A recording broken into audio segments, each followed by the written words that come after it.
Welcome back. It says here Hey, that you what's want to going talk on? about, it says here you want to talk about street epistemology, strength and weaknesses. My favorite I topic. do. What's up, Dean? Hey, what's going on, Anthony? So I guess my question would be, what do you think the strengths of street epistemology are, and what do you think the weaknesses of street epistemology are? Does street epistemology have any weaknesses? It has weaknesses and strengths. For those that aren't aware what street epistemology is, it's where you ask questions to challenge people's claims, regardless of where you or they stand on it, to see if their confidence is warranted and they have a way of validating the quality of their reasons. That's it in a nutshell. Strengths, I think, would probably be the versatility of it. You can use it for pretty much any topic. You don't have to be an atheist using it with a theist. You can be a theist using it with an atheist, or you can use it on all types of claims. I even posted something on my Twitter where I was pushing back using street epistemology on somebody who was against vaccines. So you can use it for that. So that's probably the biggest strength, is that every human being can learn it and use it. It's not just an atheist thing. And there are probably other strengths too that I can get into. But as far as a weakness, yeah, that's a strength too. You can apply it on yourself. Thank you. And I recommend that you do. A weakness of the approach could be you need at least two willing participants. So if somebody's not willing, they can back out of the conversation. They may feel threatened by the direction that your questions may be going, and that can be an uncomfortable feeling. And somebody might actually cease talking to you because you've made them uncomfortable and challenging a core belief. So that could be a possible weakness of it. Although you could possibly view that as a strength too. It's probably better face-to-face rather than written or over Twitter, something like that. So the venue that you're in, and if it's face-to-face or over video, probably gives it certain advantages. What's another weakness? I want to focus on the weaknesses. Maybe the amount of time that it takes. It's pretty slow moving. Takes time. Oh yeah, it totally takes time, and your ego getting in the way can get in the way of actual progress. So looking at it as like crushing your opponent and knocking them down, that doesn't usually work. If you're approaching the dialogue with that mindset, you probably won't be very effective at it. You need to try to set aside your ego for the purpose of the exploration of the reasons and methods they use to conclude that my confidence is justified. And I could probably name 5 more of each side of those. Yeah. So I guess my question is more along the lines. Sorry, Dean, we can't hear you. Can you turn your volume up? Yeah, your volume just dropped. Yeah. Thank you. You're good. Can you hear me now? Yes. Yeah. You hear me now? Okay, cool. So I guess one of the questions I have, or a couple of questions I have, is about methodology of street epistemology. And I think that I would have two questions along that line. And my first question would be... We've only got 5 minutes left, just a heads up. Sorry. Gotcha. So what is there's this confidence level that's placed or asked of the interlocutor. And I guess my question would be, how do you demonstrate, or what's the demonstrable difference between someone who's like 90% confident in what they believe and someone who's 89% confident? How do you determine? I'm like asking this question. I've heard you ask this question before. What answer do you need to hear before you'll be said? Well, I haven't. You haven't asked it to me. Well, I haven't asked you. I haven't asked you that question. Okay, so I guess my question is the nature of it. Just seems like it's a arbitrary. It is number to gauge the type of person that you're going to encounter. Can I try? It's not really. That is part of it. No, okay.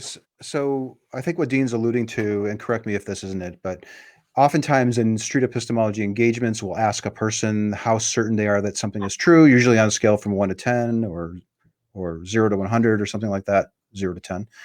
And a person will give a number, and then we'll use that usually as a starting point to engage in Socratic questioning to see what's propping that up.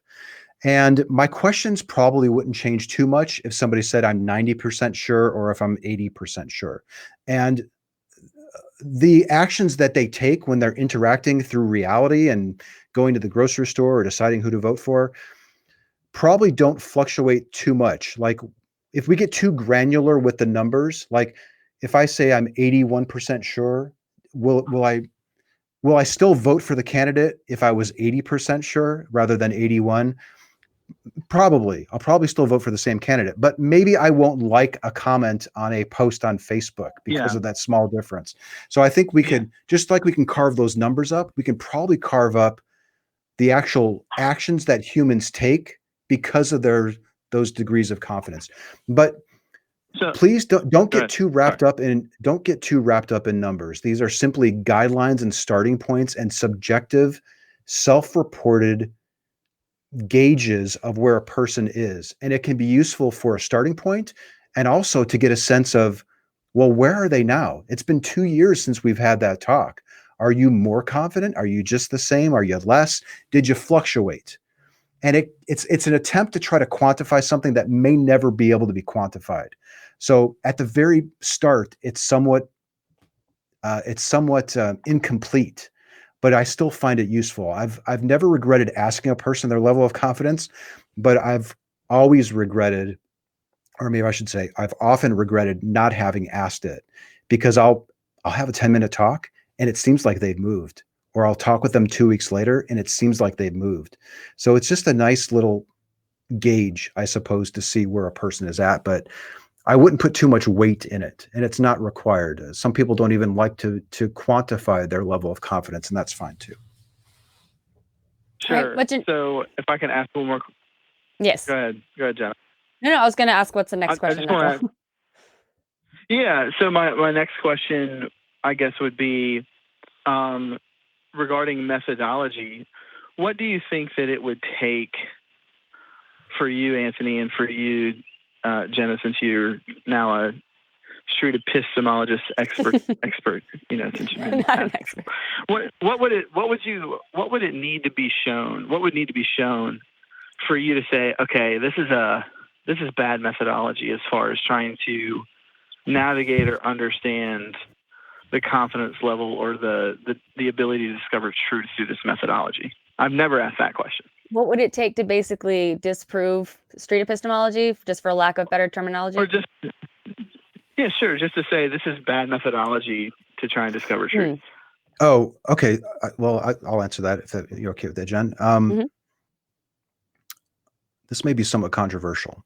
I don't think SE, I think, could be useful for helping us hone in on what actually is true.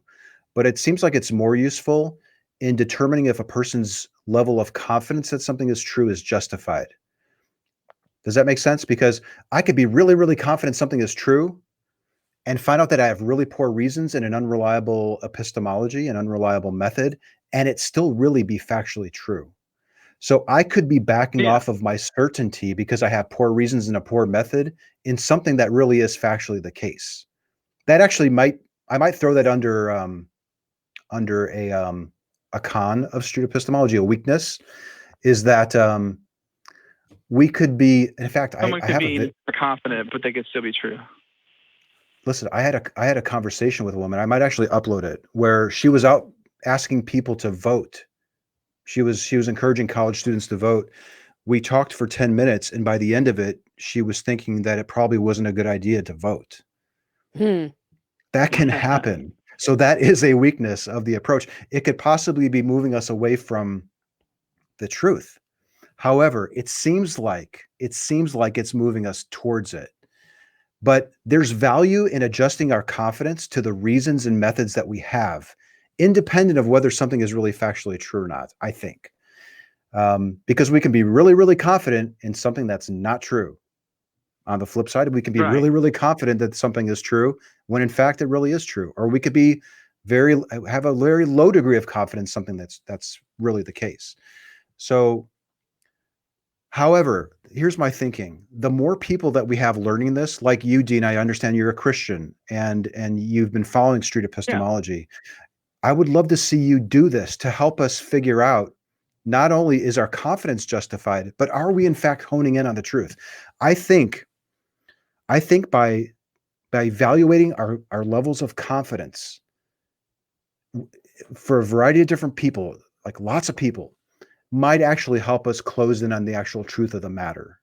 So I think confidence is a way to get to the truth, sort of, but I don't know of any other way. So that's sort of a long way of just saying, I think that there's value in using street epistemology because I could back off of my certainty on something that I can't justify, but it doesn't mean that that thing isn't true or untrue. And we probably agree with that. Okay. I don't know. Where do we stand on that? You know, from the offset, I think that you're correct. I think that one of the weaknesses could be that I'm messing with somebody's, confidence, but just because I mess with somebody's confidence doesn't mean that I've undermined the truth of the belief that they might hold. It just means that I've messed with their confidence about that belief. They might not have the adequate epistemological foundation to defend it, but just because they don't have the epistemological foundation to defend it in that moment doesn't mean that belief isn't warranted, right? Exactly. And hopefully at the end of a friendly interrogation where somebody's using this approach or some other approach, that the end result will be the person being humble about what they can claim to be the case and figure out how to actually improve your confidence and maybe drive more to the truth. So I think we're all in the same boat, but the problem that we're having today is overconfidence in claims. That is largely, I think, where we're at. But I think by fixing that, by improving the way that we're going about arriving at our degrees of confidence, we may very well be honing in on what actually is the truth. Yeah. Yeah. So last question, if I can sneak it in, and then the time is yours if you can fit one more, if that's okay. Yeah, I was going to say, I can't believe that we're closing in on like 6 o'clock here. I didn't realize.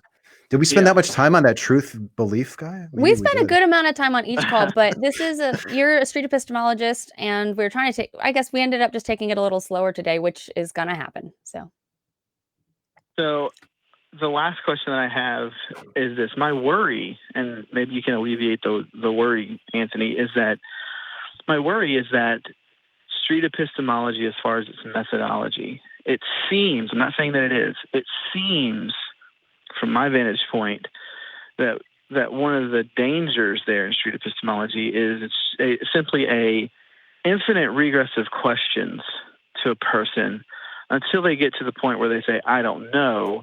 And then it's, okay, boom, this is the point where, your confidence has to be impacted, whether that's significantly or not. It almost seems like it's promoting the only way that you could have a epistemological foundation that is correct is if it's some sort of Cartesian certainty with regards to what you believe. Now, is that correct? Is that not correct? Am I just out on a cliff by myself with that? I don't know. Let me repeat back what I think I'm hearing. It sounds like what you're saying is that street epistemology promotes uncertainty, that it sort of glorifies it maybe, or well, I wouldn't say uncertainty. I'm saying, oh, really? Because I was going to agree to that, because I think street epistemology does revel in uncertainty. We see value in uncertainty because we could lower our confidence to the point where we may be willing to take on other explanations and other thoughts. So I'm sorry if I missed you there. From the same side of a or two different sides of the same coin, I would say it seems like that street epistemology promotes a type of Cartesian certainty, right? Where unless you have 100% certainty in your epistemology with regards to what you believe, then you should probably strongly consider giving that up. Is that the level of certainty that street epistemology is promoting, the Cartesian certainty? Let me just preface this, that even though I am a practitioner of street epistemology and one of the founders of Street Epistemology International and I don't dictate what street epistemology is. So I should have probably couched that very, very early on in this conversation. Okay. I think street epistemology I think is about moving people off of certainty just a tad, because I think that's where the harm can come in, because when you think that you figured it all out, that's where really, really malinformed actions can take place. So I think I might be on board with you that we might look at 100% confidence, or when somebody says, like an earlier caller, maybe it was on Talk Ethan, I know that this God is real. Do you really actually know it? Helping somebody recognize that they don't factually know it to be the case, I think is valuable. And I think that probably is not only a strength of street epistemology, but perhaps even a goal of it. Yeah. I think Okay. I think I'm on board with that. But it's probably a little bit more nuanced, and we could probably get into it further. Well, thank you, Dean, for calling. We're going to have to close this up, but just real quick, I want to add that when I use street epistemology, I use it to find out how people know that what they know. A little bit less about using the goal of discovering confidence levels, which is perfect. But I'm more interested in, okay, how did you find that out?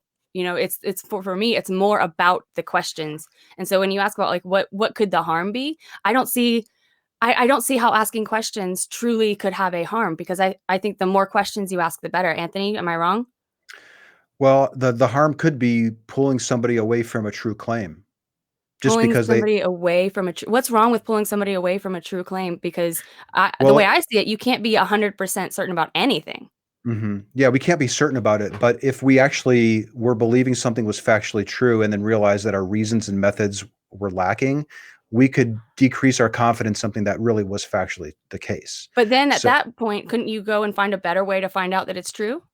If you keep pursuing it, but you could be humiliated in the process of realizing, gosh, I looked like an idiot when I was explaining all my reasons for thinking Jesus was real. That could, and I could see why that might be a concern of people who think these gods are real, and they see these very short conversations that just chew through reasons and methods like nobody's business. And I could see why people would be threatened by that, because they think that they have the truth and they see people struggling to justify it. All right, Dean, is that all that you wanted to talk about today? I'm so sorry. Yeah, that's fine. That's all I've got. It's been as always, Jenna, it's a pleasure to talk to you. Thank you. Anthony, you too. It's a pleasure to talk to you too, sir, for the first time on Atheist Experience. Hope you guys have a great rest of the day. Thanks. Thank you, Dean. See ya. I just dropped it. Okay.